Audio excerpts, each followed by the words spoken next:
could have been that, or he could have just placed it there in the corner. Regardless, though, Golden Guardians happy.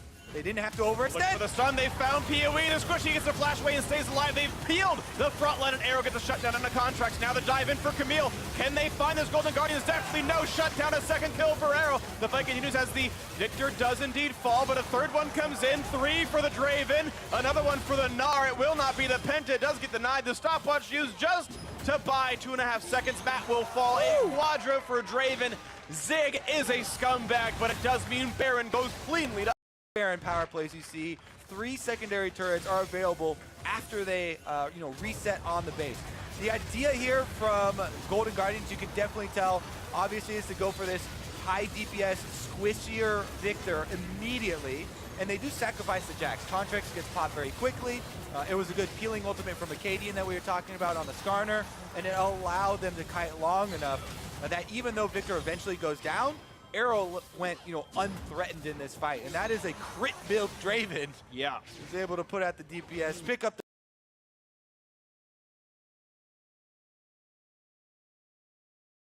was a kill, but at least it's 3 summoners expended from TSM side and just the 1 from Sneaky to escape. So See Sneaky what will you can make of it. exactly. He'll have an opportunity to try to fight back.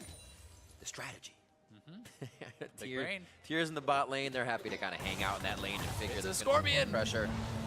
Call the Forge God. Hops off the minions. Looked like he hopped off the Forge God. That was pretty sweet. Oh my word! They said turret. What turret? My goggles. They see nothing, and they may not see a Lickers anymore. He gets away. Svenskeren at the last second.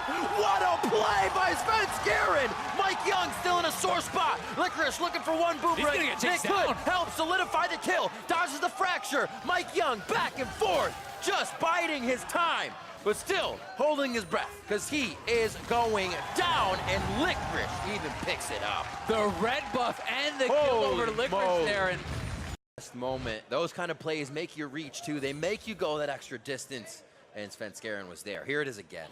yeah, Licorice honestly just reacted very quickly. He gets a lot of distance here, and I was pretty surprised to actually see them commit to it after he got the double hop. But Mike Young, Predator prop, flashes in. Svenskeren is working his way up there, and they just don't have enough damage to finish it off.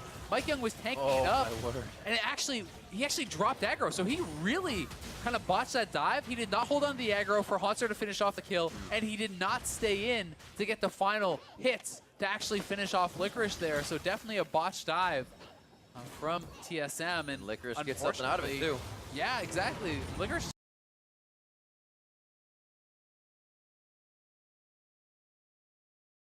We'll see if they can activate their own mid-engage.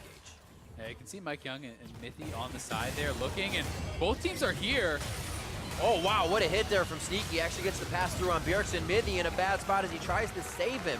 And the rest of the team had actually just pulled back. Sneaky gets it on the true shot barrage. Double kill. Sniper on the roof. Sneaky picks up a second, and that could prompt them. Turret. Here it is again. From the get-go. And there was a lot of TSM members around, right? So Bjergsen had confidence to step forward, but he gets caught by that shockwave from Jensen.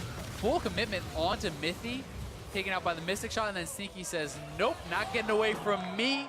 Snipes down.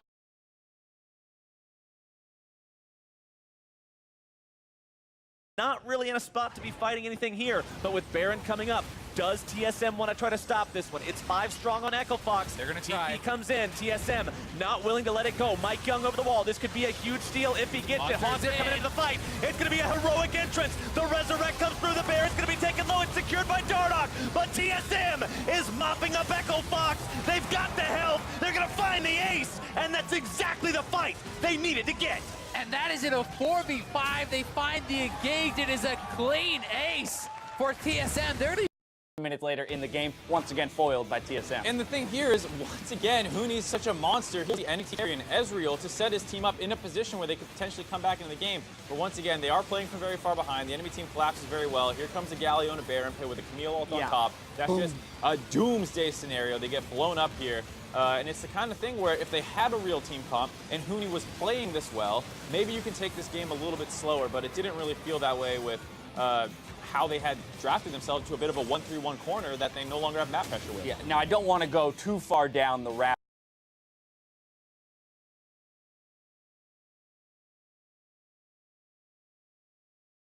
even more of a scaling edge. When you already have Azir, when you already have Yeah. GP, it's such a big win for them if they can get it.